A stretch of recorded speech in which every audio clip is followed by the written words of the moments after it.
Ladies and gentlemen, the story you're about to hear is true. Only the names have been changed to protect the innocent. NBC brings you Dragnet.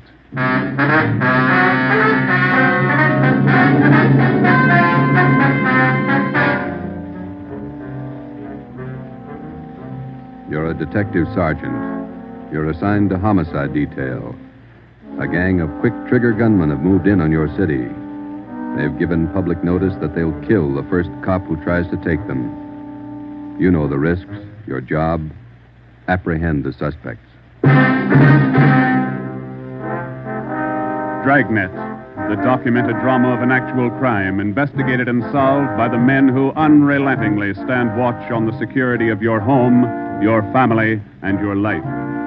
For the next 30 minutes, in cooperation with the Los Angeles Police Department, you will travel step by step on the side of the law through an actual case, from beginning to end, from crime to punishment. Dragnet is the story of your police force in action.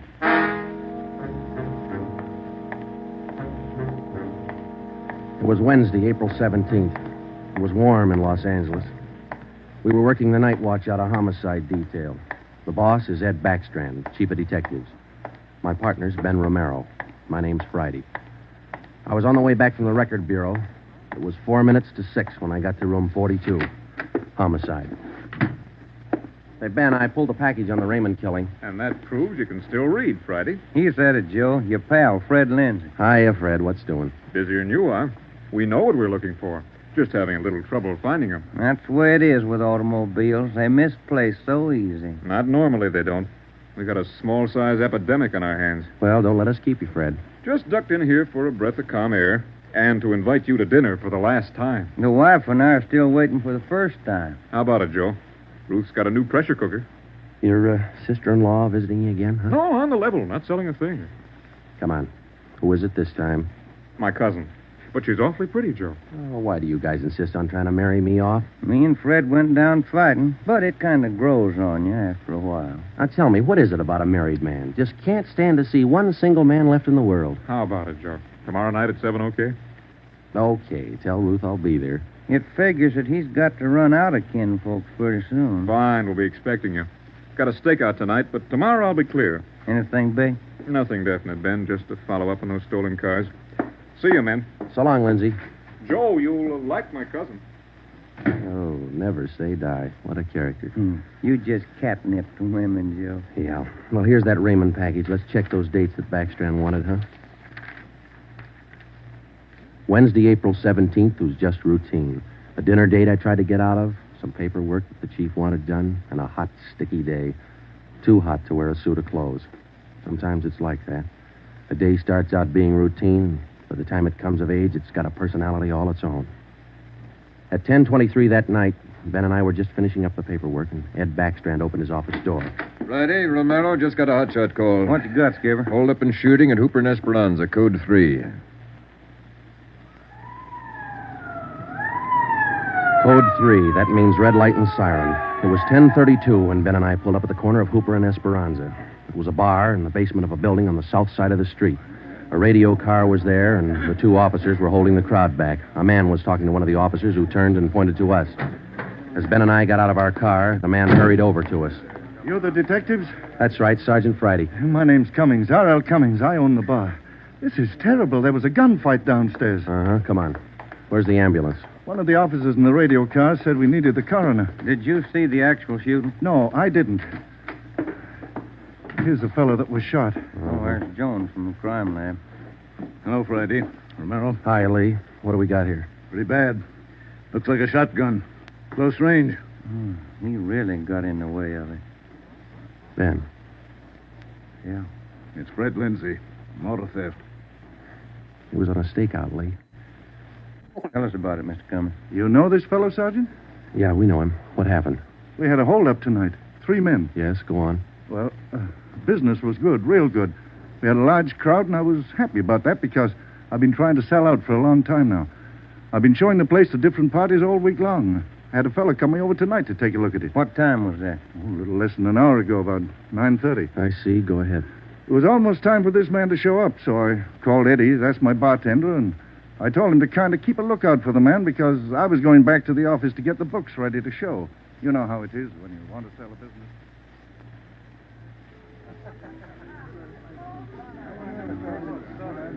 You'll watch for him, Eddie? You bet I will. If you want me, I'll be back in the office. Keep your mouth shut and stand still. Huh? You own this bar, don't you? Well, yes. What is this? You're the boy we want to see. Which one of you? All three of us. What's going on? What's it look like, genius? Just a stick-up. I haven't any money. You go to the bank on Thursdays, don't you? Well, I made my deposit today instead. I've been watching you for a month now. Don't give us that. You go to the bank on Thursdays. Now, come on, hand it over. I'm telling you the truth. I usually go on Thursdays, but I went today instead. You're lying, Ace, and we ain't got much time. Look, you can have all the money I've got on me. I think it's about 200. But that's all I have. Here. Why you argue with him? Take what he's got and we'll shake the customers down. No, please don't do that. You got my money. Isn't that enough? No, it ain't. Come on, let's go out front. That's about all I remember, Sergeant. When I come around, I was lying on the floor of my office. You better have somebody take a look at that cut on your face. Yeah, I'm going to right away. There's my bartender. He saw the fight. What's his name, Eddie? Yeah. Eddie. Yes, sir? These men are detectives, Eddie. Will you tell them what you saw? Oh, it was pretty rough. And tell us what happened when they started the shooting. That fellow the coroner just took out of here sure was long on nerve. Took on all three of them single-handed. Uh-huh. Tell us what you saw. You ought to get that fellow's name. Sure had a lot of nerve. Took over just like he was a cop. He was a cop. Now, what did you see? I pegged him for a cop. Well, he was sitting up at the bar. Been nursing a bottle of beer for about an hour. I was keeping an eye on the front door, watching for this fellow the boss wanted to see. So I didn't see the three hold-up men come through from the back. But I heard them. All right, let's knock it off. You can all see this shotgun. Anybody make a move and I'll blow your head off. Demas, cover the front door. Got it. Sickle, shake him down. Okay, gents. You guys in the band, keep that music going. The rest of you people turn around and face the bar. Put your hands on top of the bar and leave them there till we tell you to move. Come on, hurry up. Knock it off. Okay, Sickle. We'll take your money, your watches, anything else you got. Now, don't try to be cute and hold out. All right, you, take off the watch. I'll get your billfold. You, lady, let's have the ring. This Come man on, they give me the called pocket Sickle watch. went right down the line. Took everything he could lay his hands on. This cop, your friend, was facing me at the far end of the bar. He was standing there just like the others. He kind of leaned toward me a little. Can you see the guy with the shotgun? Yeah, Where is he? center of the room. The other guy still at the door? Yeah, Got his gun out? holding it in his right hand. How far down the line is the other guy? About 10 people away. Hey, you two down at the end there. Knock it off. Hurry up, Sickle. Doing the best I can. Come on, let's have the purse, lady. You, next to the lady here, get the watch off. I'll take this wallet over. How far away now? He's getting closer. But we better set up like he says. I'm going to take the one with the shotgun I'm first. going to blow you to pieces. I got a gun. How far away is that guy now? I thought Jans told you to shut up. All right, Sickle, try to move and I'll break your back. Let me go. Go ahead and shoot, Jans. Stay away from him, Sickle. All you people at the bar, down on the floor. Okay, you with that shotgun, grab it. Demas, can you get a shot at him? Not without hitting Sickle. Come on, you, I'm waiting. You got us all wrong, boy. We like Sickle, but not that much. The cop was holding Sickle as a shield. When the big guy let go of the shotgun, both the cop and Sickle ducked. The cop didn't get hit. But this man Sickle fell over on his face, grabbed at his arm. The man with the shotgun went down on one knee, holding his stomach. The man at the door took a shot at the cop, but he missed. Then the cop fired 3 shots at the man by the door. Looked like the first 2 missed, but the last one caught the man in the leg and he went down.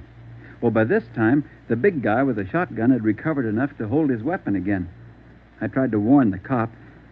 Look out! The guy with the shotgun! I see him. The cop pointed his gun and pulled the trigger, but he was out of shells.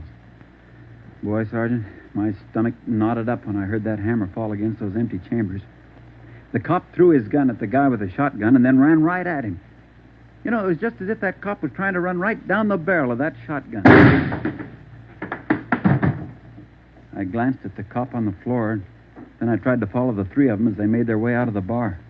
They jumped into a car out front and drove off. As I kid, I used to watch Bill Hart take on a whole gang in the movies, but this way, right in front of my eyes, Sergeant, he was an awful brave guy. Did you get the license number of their car? No, I didn't. I couldn't see very well. You got a pretty good look at all three of the men, though, didn't you? I believe I'd recognize any of them. Thanks, Eddie. What's your last name? Bowers. Eddie Bowers. Got that, Ben? Yeah. You'll be hearing from us, Eddie. We may want you to look at some pictures for us. Glad to help any way I can, Sergeant. I hope you get the men that shot this cop. You're sure going to try, aren't you? Yeah, Eddie. We're sure going to try. The next step was for Ben and I to make a complete report to Chief Ed Backstrand. They got Lindsay, huh? That Fred Lindsay an auto theft? Yeah, that's right. Good cut. You say he wounded 2 out of the 3 in that holdup? Yeah. That means they'll have to have medical attention in a hurry. We'll check all the small hospitals, cover all the drugstores to get a line on anyone who's bought medical supplies in the last hour. Uh-huh. As soon as medical detail notifies Miss Lindsay, I'd like to go over and see her. Smith from the medical detail's out there now. By the time you get back, we may have a flash in the drugstores or hospitals. We'll be back in 30 minutes. Call them when you get out there. Right, Ed. You might carry this with you. Yeah? I'm sick. I'm sick to my stomach about this thing. I want you to get those 2-bit punks. I don't want them to see another sunrise. Got that, haven't you? Yeah, Ed. Let's go, Ben. Chandler? Yes, sir. Put out an APB. Have communications broadcast the descriptions of these suspects every 30 minutes until further notice. Get that to communications right away,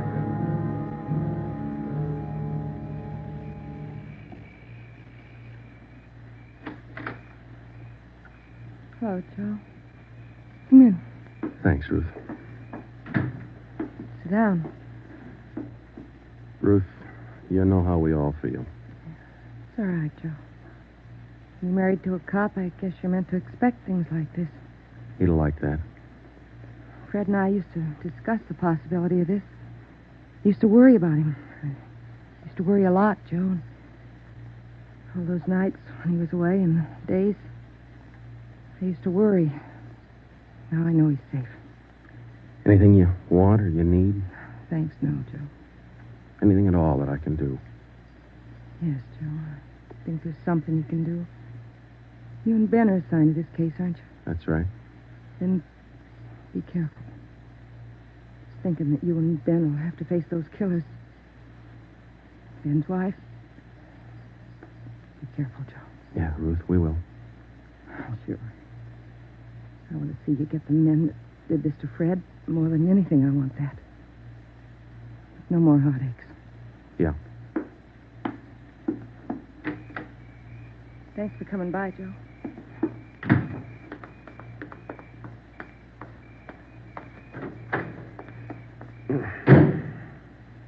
How'd you take it, Joe? Let's go.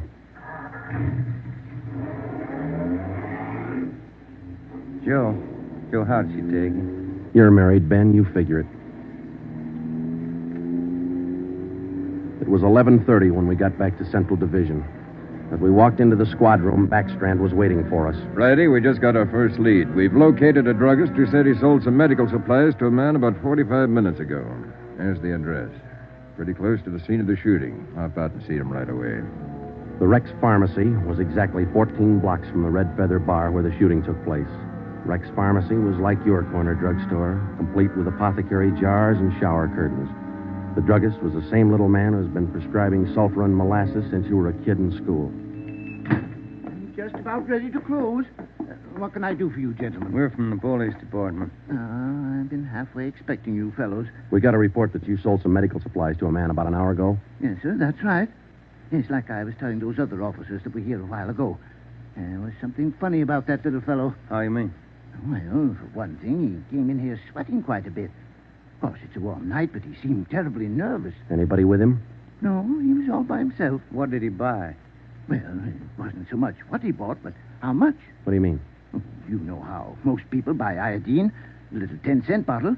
He bought a couple of pints. Then there was all that gauze and adhesive tape. Bought enough to repair a small army. Cotton, box of swabs. Then he asked me something that made me wonder. What was that? Asked me if I had something to probe with. That's just the way he said it. Something to probe with. I asked him, what do you want to probe for? What'd he say? Said a splinter. I told him a sewing needle would do the trick. He said forget it, and then he paid me and walked out. Uh-huh. Could you describe the man? Small man, dark. Like I said, awful nervous. You think you could identify him? Oh, sure I could. If I ever saw him again. Well, did he leave on foot, or was there a car outside? Left in a cab, parked right out in front. Couldn't miss it. Did you happen to take down the license number? Well, no, I didn't. But I did jot down the taxicab number. Would that help?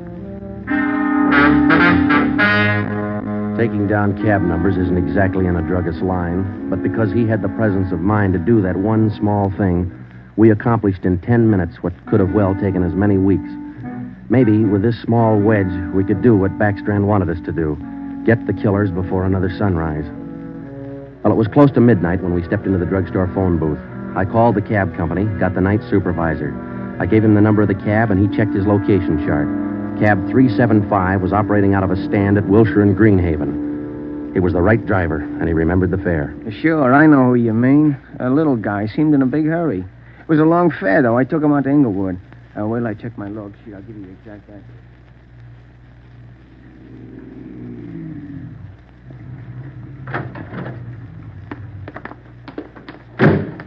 Here it is, Joe. 1523 Imperial. It's the room and half. Yeah, come on. We'll check with the landlady. Kind of late, Joe. Yeah, let's stand away from the door, huh? Might not be the landlady who answers. Yes, what do you want? Police department. Oh, well, just a minute. Let me see your badge. There you are, ma'am. I'm Sergeant Friday. This is Romero. Homicide. All right. Now, what do you want? I run a good, clean rooming house It's here. not the house, lady. It's one of your tenants. Which one? That's what we want you to help us on. Look, do you men know what time it is?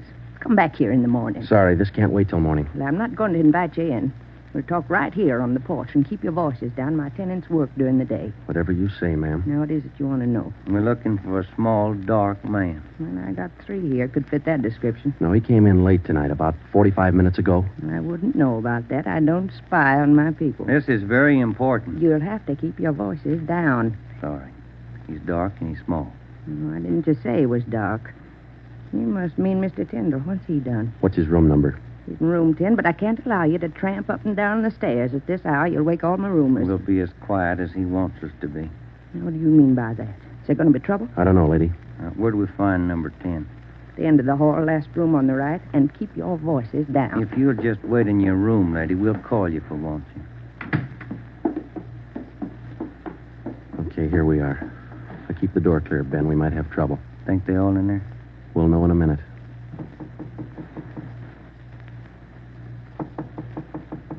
Who is it?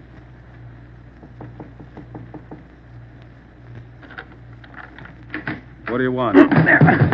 Police department. I'll try this closet, Joe. What do you want with me? What are you looking for? Closet's empty. What'd you say your name was? Tyndall, Bob Tyndall. New name, but same face, huh, Joe? Yeah, how long you been out of jail, Tenny? My name ain't Tenney, it's Tyndall. Your name's not Tyndall, it's Sam Tenney. We sent you up on a robbery charge 4 years ago. Now, isn't that right, Tenny? No, it's not right. You got the wrong man. I never been in jail. Yes, you have, because we sent you there. Now, come on. Who'd you buy the medical supplies for? I don't know what you're talking about. Look, Tenny, it's a hot night and it's late, so let's cut out the smart talk, huh? Who'd you buy those medical supplies for? Tenny, look, you're a 2-time loser right now. Who are you shielding? You got nothing on me? I ain't done a thing. We can prove that you bought those supplies tonight, and it can go kind of hard on you. So let's open up. I haven't been out of this room all night long. We got a druggist and a cab driver who will make a liar out of you. I still don't know a thing. That cab driver hauled you home here 45 minutes ago. Where were you? I was out on a date. Is that who you bought the medicine for? Ben, call the druggist and get that cab driver. We'll take Tenny downtown. All right. All I did was buy the bandages and stuff. I got nothing else to do with this. Who'd you buy the stuff for? Now, you know everything else. You figure it. Oh, now, look, punk. We know there were 3 of them. One of them killed a cop. We're going to get to him, and Tenny, you're not going to stand in our way. They killed somebody. They didn't tell me that. Who didn't tell you? I don't want any part of murder. I'm going to tell you who it was, but I'm clean. I got nothing to do with it. I was trying to help him out of a jam. Who were you trying to help? It was Roy Bemis, Charlie Sickle, and Red Jans. They didn't tell me nothing about murder. Oh, why'd you help? They offered me a pretty good piece of change to run an errand for them. You know I got paid for. That's all I had to do with it. Where did you deliver those medical supplies? I have to tell you that. I'm afraid of Jans. He's awful free with that shotgun. We'll give you protection. Now, where are they? Can I go to jail till you get them? You'll get protection. Give us the address.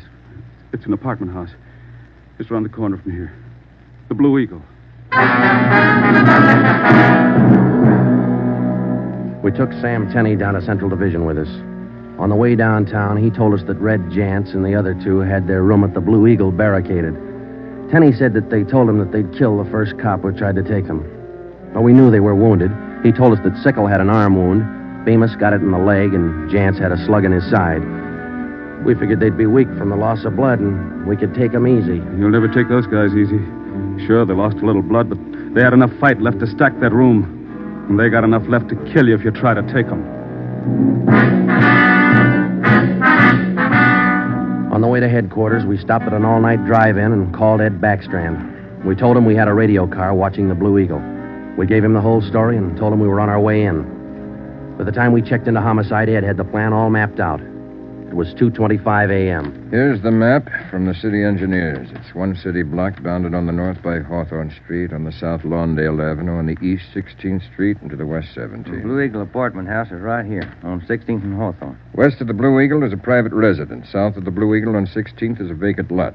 There are 12 apartments in the building. The men we want are on the second floor, number 11. And that apartment faces east on 16th. How do you want to handle it, Ed? Now, Baker and Moorheim will evacuate the private residence. Friday, and Romero clean out the apartment building. Right, Skip. All traffic is being diverted. The entire block is completely isolated. We'll throw up a cordon. As soon as we clear the residence, nobody goes in, nobody goes out. Will you brief us again when we get there, Ed? I'll give you all the briefing you need right now. Get this. These guys have already killed a cop. I don't want to lose any more. You know they're heavily armed and they're desperate. Have the men draw shotguns, tear gas, and Tommy guns. I'll take care of that, Skipper. All right.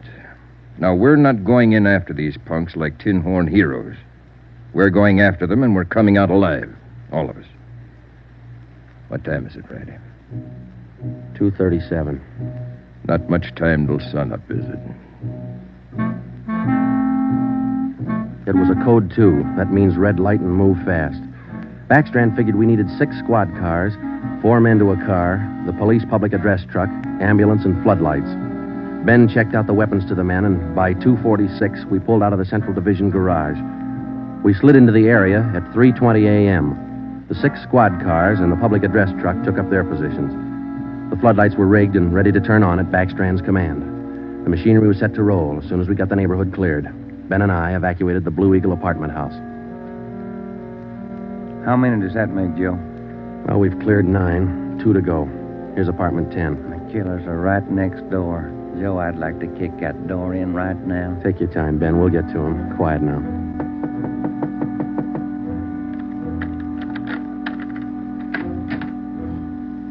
Yeah, what is it? Police department. May we come in? Yeah, of course.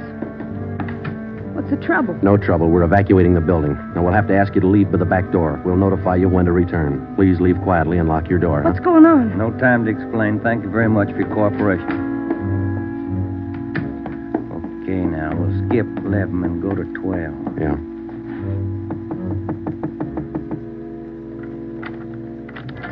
Yeah? Who are you? Police department. Can we come in? Sorry to disturb you at this hour. We're evacuating the building. Please hurry and leave quietly by the back door. You'll be notified when to return. Lock your door when you leave, thank you. It was 4:10 a.m. Everything was set now. The neighborhood was completely cleared. The entire block was empty except for apartment 11 on the second floor of the Blue Eagle. I left Ben to watch the door of apartment 11. I went downstairs and across the street to join the rest of the men. It was Ed Backstrand's show from here on. That's it, Ed. All set. Baker, Moorheim, all clear? All clear, Chief. Baker, you and Moorheim take 3 men and cover the rear of the building. Right. Is that detail covered Hawthorne Street? They're all set, Ed. How about the vacant lot? Taken care of. The rest of you men? Yeah. Friday and I are going into the building. We'll try to get him to come out now. Johnson. Yes, sir? Come with us and keep us covered. Let's go.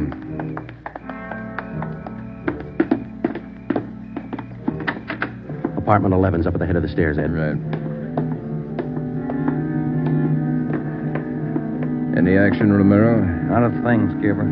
Keep down, all of you. I'll try to get him out. Jantz, Bemis, Sickle, you're all alone. The building's clear. Come on out with your hands behind your head.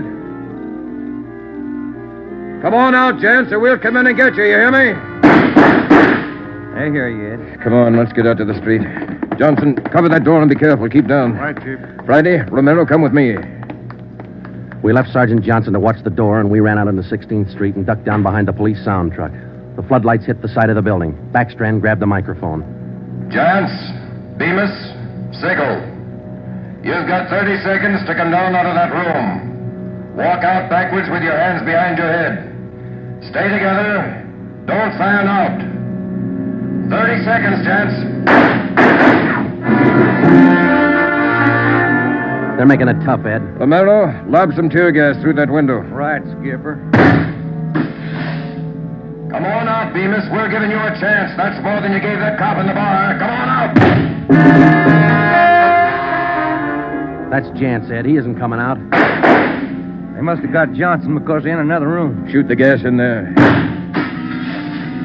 That's not going to get him out, Ed. Give it time, Friday. Burn those floodlights in up there. Friday, rake that second floor with the Tommy gun. Let's keep them in one room. Right. Hold your fire, Friday. George, give us a couple of masks. Ben and I are going in. The rest of you men concentrate your fire on those two rooms. Pin them down. Here's your mess, Joe. Let's go. Come on.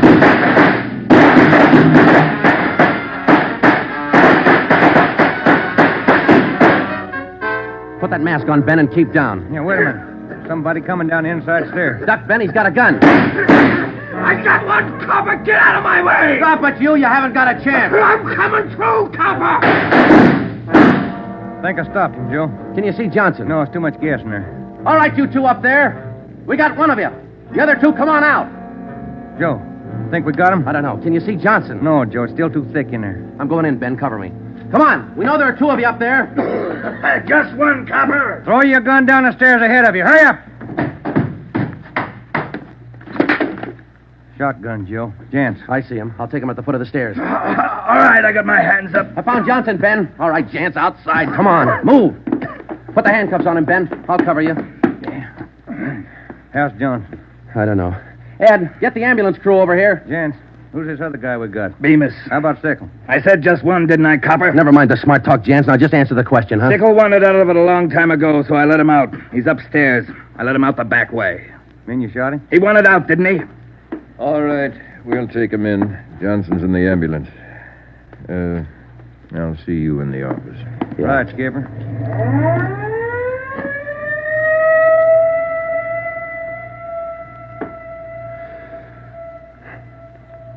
How about a smoke, huh?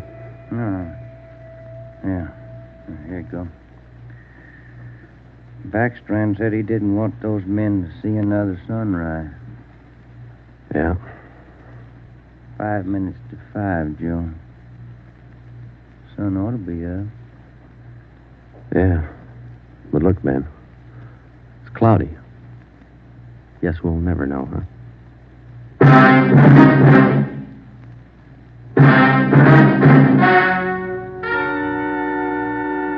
The story you have just heard was true. Only the names were changed to protect the innocent.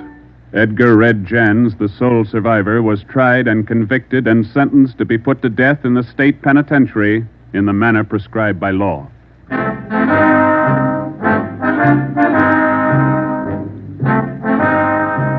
You have just heard the fourth in a new series of authentic cases from official files. Technical advice for Dragnet comes from the office of C.B. Horrell, Chief of Police, Los Angeles Police Department.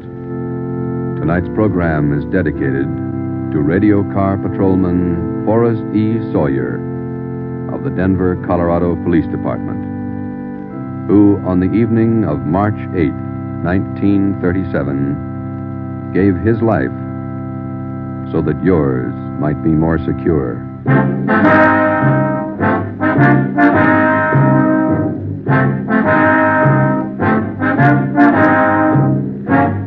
Dragnet came to you from Los Angeles.